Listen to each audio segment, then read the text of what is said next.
Thank you very much.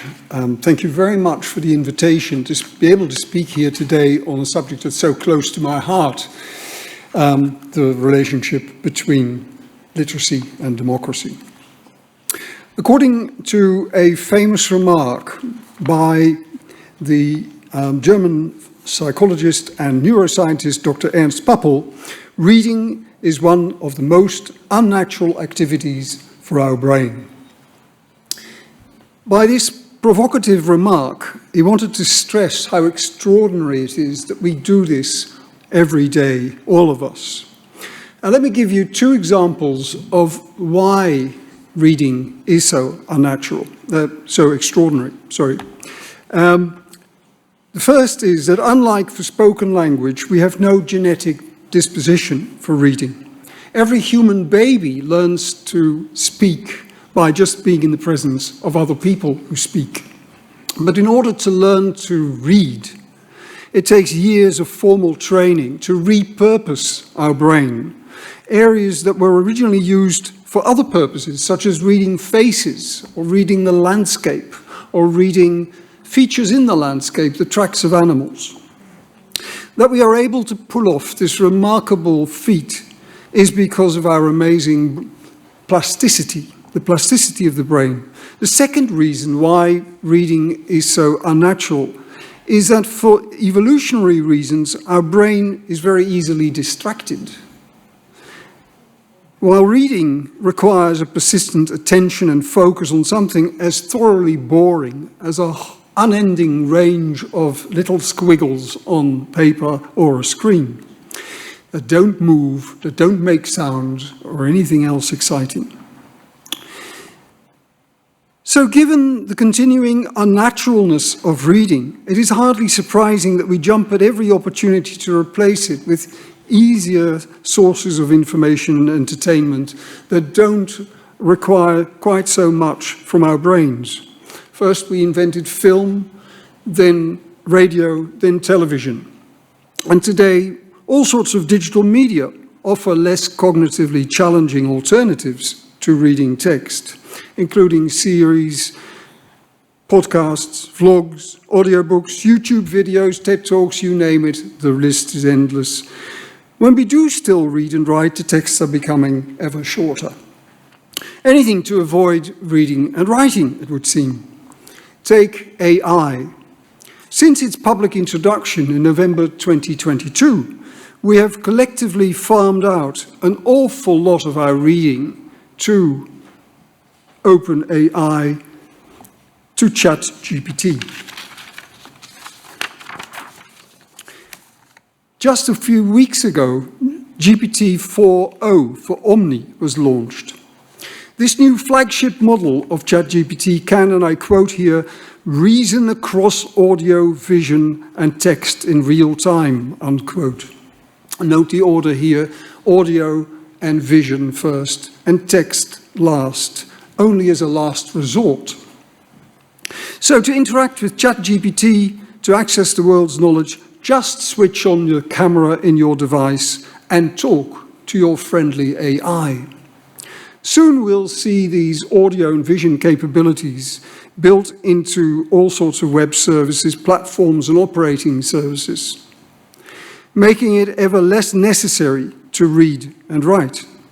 And now that there are so many ways to avoid reading and writing, one would be forgiven for wondering why we continue to invest so much energy in pushing people to do more reading and improve their reading skills. And this seems only a step away from asking if we really need to learn to read and write at all, if writing, that is, has a future. As the Czech-born Brazilian philosopher Willem Flusser had the foresight to ask even back in 2002 when he saw the digital writing on the wall. At this point, I'd like to turn around and change focus from the future to the past and to move from a purely functional perspective to a more fundamental one. So far, we've been asking, what do we do with reading? As if reading were a skill or a tool that we could simply replace by a tool that's easier to use. and that can just achieve the same aim, amuse ourselves, for example, or get some information. So I propose to ask the more fundamental and more interesting question, what is it that reading has done to us? Interestingly, it's precisely because reading is so unnatural, as Puppel said in 2002, that it has had such tremendous effects on us. The fact that reading changes the wiring in the human brain makes it much more than just a skill or a tool. The Canadian-American literacy scholar David Olson has called reading, for that reason, an intellectual achievement. As he argues, through learning to read, every individual's brain is programmed to learn a literate way of thinking. And this literate way of thinking centrally involves a new analytical and self-conscious awareness of language and thought. By changing the wiring of the human brain, this unnatural state of literacy has brought humans massive rewards. Learning to read, for example, teaches cognitive patience, the thing that we just saw, so difficult for the brain, and the ability to concentrate. Further, reading has caused a knowledge revolution. Being able to hold a text in your hand as an object that you can study makes knowledge and information more precise and literally more objective. It makes it independent of a particular person's brain and independent of time and place. In these and in many other ways, it has boosted the human capacity to collaborate beyond anything seen in the animal kingdom. First language, then reading, shaped human culture to such an extent that, for better or worse, our capacity to collaborate, in Yuval Harari's words, enabled us to take over the world. This is actually the children's book version, or the first part of the children's book version of his book Sapiens. And the Dutch version of the same first part of that children's book spells it out even more clearly. It says how we became the most powerful animal on earth.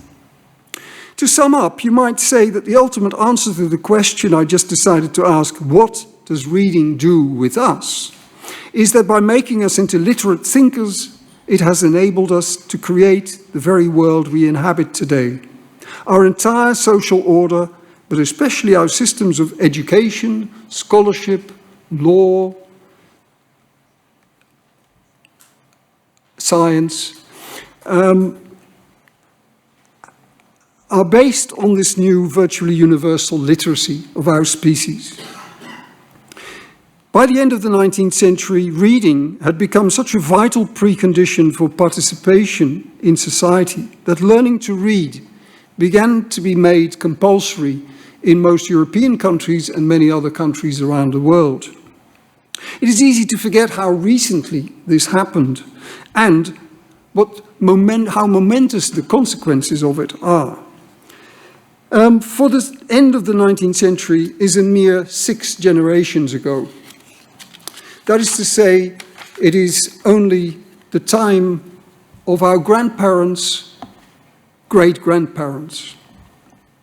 Significantly, this was also the era that gave birth to a number of massive social changes, to various 19th century emancipation movements, for example, notably those of women and working class. It was a change also that this was the beginning of the end of a class-based social order, paving the way for one based on political equality instead, and to the fast rise of modern electoral democracy. This synchronicity, of course, is no accident.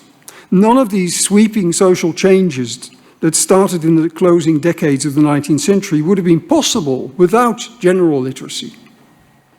Note that this compulsory education for the masses served to extend and intensify the grip of literacy on our culture, where to be able to read and write was once an exciting but optional extra. Now, it is a precondition for survival, for us as individuals and for our whole modern society. It is thus safe to say that reading is by far the most potent discovery or invention, it has aspects of both, that humans have ever made. At this point, we need to return to the two questions I asked earlier. The second one, if you remember, was, do we need reading and writing at all? Do reading and writing have a future if there are so many alternatives and we're developing more every day?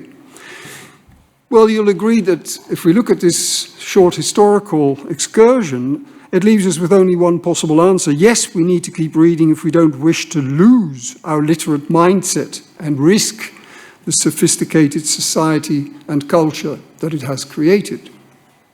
But there's still the other question I asked at the same time. Why do we continue to invest so much energy in laboriously pushing people to read more and read better? Isn't it enough to simply be functionally literate? That rewired our brains, didn't it? The brief answer is that no, functional literacy is not enough. This is because the better we read, the better we think.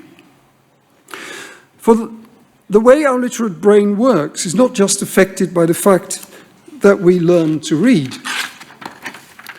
or even by how much we read. Also, importantly, by how we read.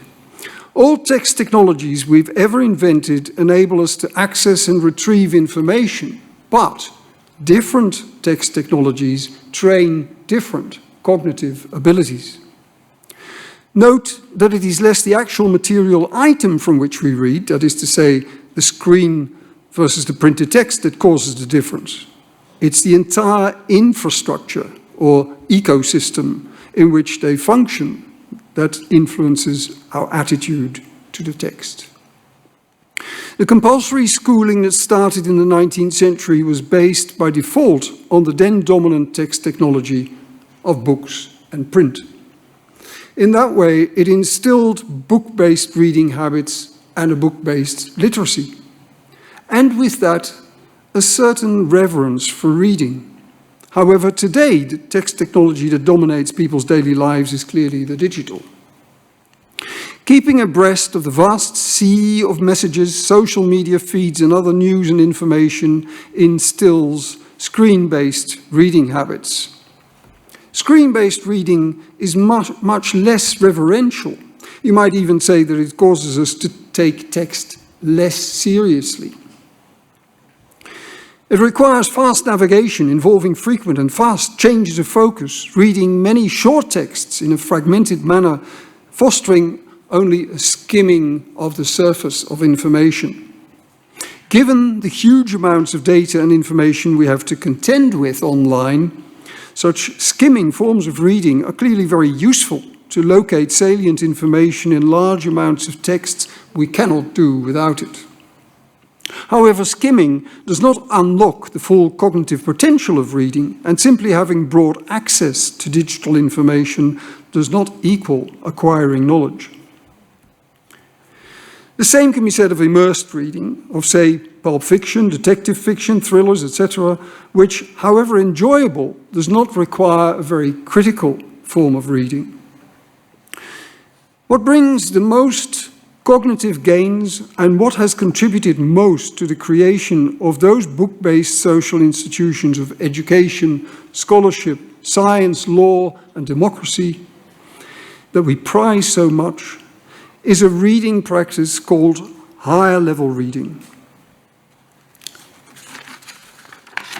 Given the tendency towards more scanning types of reading, under pressure of a combination of information overload and limited time, and given also the increasing adoption of alternatives to reading, this higher level reading of long-form texts, also known as books, is practiced less and less. This is why last October we published the Ljubljana Manifesto to draw attention to the importance of higher level reading. So what do we mean by higher level reading? A more elaborate answer can be found in the full-length white paper on which the manifesto is based. That's the one there at the bottom, which includes all the scientific references you might desire. But in brief, higher level reading is critical reading of long and complex texts about complex issues that require cognitive patience, force us to self-question, train us in perspective taking, and require an understanding of the rules of logic. We believe, as authors, that higher level reading is the most powerful means to stimulate critical thinking and to combat disinformation. These are skills that we need both to maintain the sophisticated society we've created and to counter the very serious challenges and problems we confront, such as political polarization, the climate crisis, the energy crisis, migration, war, etc. Higher level reading skills are therefore also social skills, which are indispensable for an inclusive, democratic society inhabited by informed citizens. As we saw back in the 19th century, learning to read was a powerful force that helped women, laborers, and other socially disadvantaged groups to improve their marginalized position. Today, higher level reading has a very similar potential to emancipate and empower. Not everyone may have the ability or aspiration to become a critical reader, but in a democratic society, the education system must offer everyone the opportunity to become one, regardless of race, class, gender, or any other aspect. Reading is vital. In Margaret Atwood's words, if there are no young readers and writers, there will be shortly no older ones. Literacy will be dead, and democracy will be dead as well. And of course, higher level reading is no less vital. And this is a free adaptation of a famous phrase often attributed to George Orwell. If people cannot read well, they cannot think well. And if they cannot think well, then others will do their thinking for them. Thank you very much.